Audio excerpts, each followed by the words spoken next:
صحیح بخاری کا باب نمبر 51۔ کعبہ کا دروازہ بند کر کے اس کے ہر کونے میں نماز پڑھی جا سکتی ہے۔ کعبے کا دروازہ بند کر کے اس کے ہر کونے میں نماز پڑھی۔ صحیح بخاری کی حدیث نمبر 1598 حضرت عبداللہ بن عمر رضی اللہ عنہ سے روایت ہے۔ انہوں نے کہا کہ رسول اللہ صلی اللہ علیہ وآلہ وسلم بیت اللہ میں داخل ہوئے۔ ان کے ساتھ حضرت اسامہ بن زید، حضرت بلال اور حضرت عثمان بن طلحہ رضی اللہ عنہ تھے۔ انہوں نے دروازہ بند کر دیا۔ فراغت کے بعد جب دروازہ کھلا تو سب سے پہلے میں اندر داخل ہوا۔ فراغت کے بعد جب دروازہ کھلا تو سب سے پہلے میں اندر داخل ہوا۔ بلال رضی اللہ عنہ سے ملا اور ان سے دریافت کیا کہ آیا اس میں رسول اللہ صلی اللہ علیہ وآلہ وسلم نے نماز پڑھی ہے؟ اس میں رسول اللہ صلی اللہ علیہ وآلہ وسلم نے نماز پڑھی ہے؟ بلال رضی اللہ عنہ نے کہا، ہاں، دونوں یمنی ستونوں کے درمیان نماز پڑھی ہے۔ بلال رضی اللہ عنہ نے کہا، ہاں، دونوں یمنی ستونوں کے درمیان نماز پڑھی ہے۔ صحیح بخاری کی حدیث نمبر 1599 حضرت عبداللہ بن عمر رضی اللہ عنہ سے روایت ہے کہ جب وہ بیت اللہ میں داخل ہونے کا ارادہ کرتے تو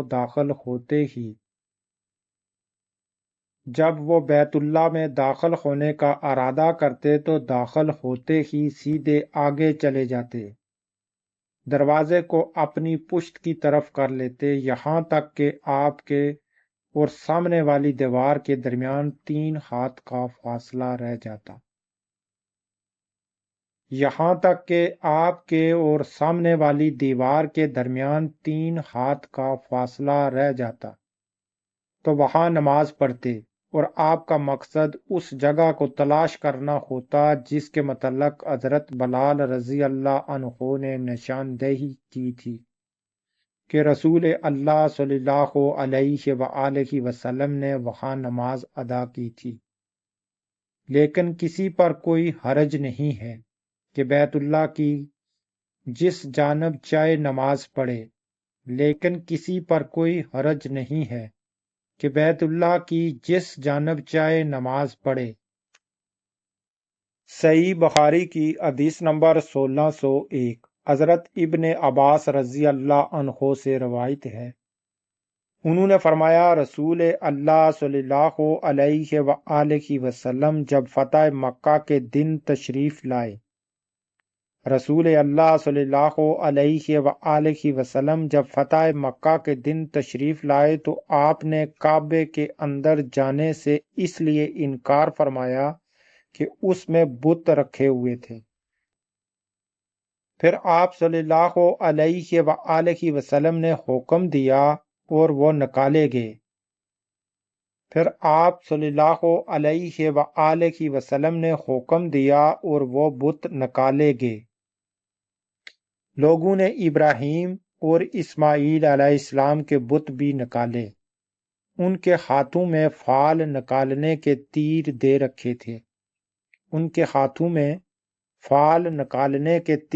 رکھے تھے۔ رسول کریم صلی اللہ علیہ وآلہ وسلم نے فرمایا، اللہ ان مشرکوں کو غرق کرے۔ خدا کی قسم انہیں اچھی طرح معلوم تھا کہ ان بزرگوں نے تیر سے فال کبھی نہیں نکالی۔ اس کے بعد آپ کعبہ کے اندر تشریف لے گئے اور چاروں طرف تکبیر کہی۔ آپ نے اندر نماز نہیں پڑھی۔ اس کے بعد آپ کعبہ کے اندر تشریف لے گئے اور چاروں طرف تکبیر کہی۔ آپ نے اندر نماز نہیں۔ صحیح بخاری کا باب نمبر 55 طواف میں رمل کی ابتدا کیسے ہوئی؟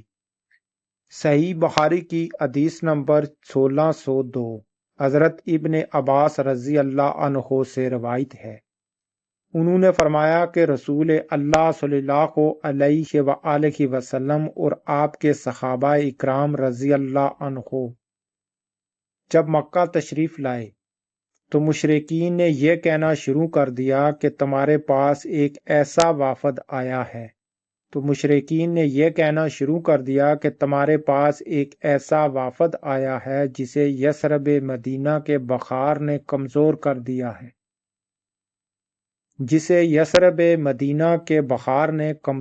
دیا ہے اس پر نبی کریم صلی اللہ علیہ وآلہ وسلم نے اپنے صحابہ اکرام رضی اللہ عنہ کو حکم دیا کہ طواف کے پہلے 3 چکروں میں تیز تیز اور اکڑ کر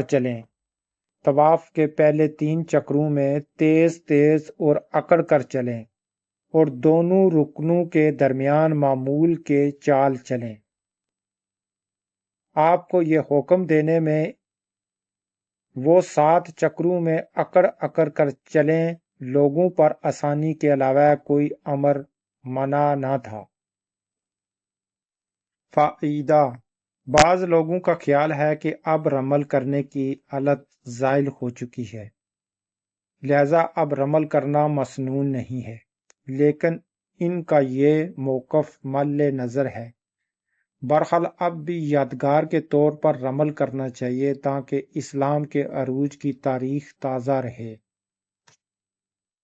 صحیح بخاری کی حدیث نمبر 1603 حضرت ابن عمر رضی اللہ عنہ سے روایت ہے، انہوں نے فرمایا، میں نے رسول اللہ صلی اللہ علیہ وآلہ وسلم کو دیکھا جب آپ مکہ تشریف لاتے تو پہلے طواف شروع کرتے وقت حجر اسود کو بوسہ دیتے اور 7 چکروں میں سے پہلے 3 چکروں میں رمل کرتے تھے۔ میں نے رسول اللہ صلی اللہ علیہ وآلہ وسلم کو دیکھا جب آپ مکہ تشریف لاتے تو پہلے طواف شروع کرتے وقت حجر اسود کو بوسہ دیتے اور 7 چکروں میں سے پہلے 3 چکروں میں رمل کرتے تھے۔ صحیح بخاری کی حدیث نمبر 1605 حضرت ابن عمر رضی اللہ عنہ سے روایت ہے، انہوں نے فرمایا کہ نبی کریم صلی اللہ علیہ وآلہ وسلم حج اور عمرہ کرتے وقت طواف کے پہلے 3 چکروں میں تیز چلتے اور دوڑتے تھے اور باقی 4 چکروں میں معمول کے مطابق عام چال چلتے تھے۔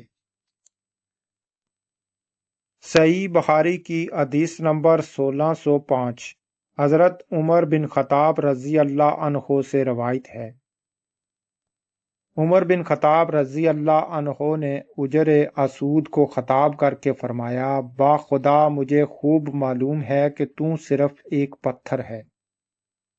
عمر بن خطاب رضی اللہ عنہ نے حجر اسود کو خطاب کر کے فرمایا، با خدا مجھے معلوم ہے کہ تو صرف ایک پتھر ہے جو نہ کوئی نفع پہنچا سکتا ہے نہ نقصان، اور اگر میں نے رسول اللہ صلی اللہ علیہ وآلہ وسلم کو تجھے بوسہ دیتے نہ دیکھا ہوتا تو میں کبھی بوسہ نہ دیتا۔ اس کے بعد آپ نے بوسہ دیا، پھر فرمایا، اور اب ہمیں رمل کی بھی کیا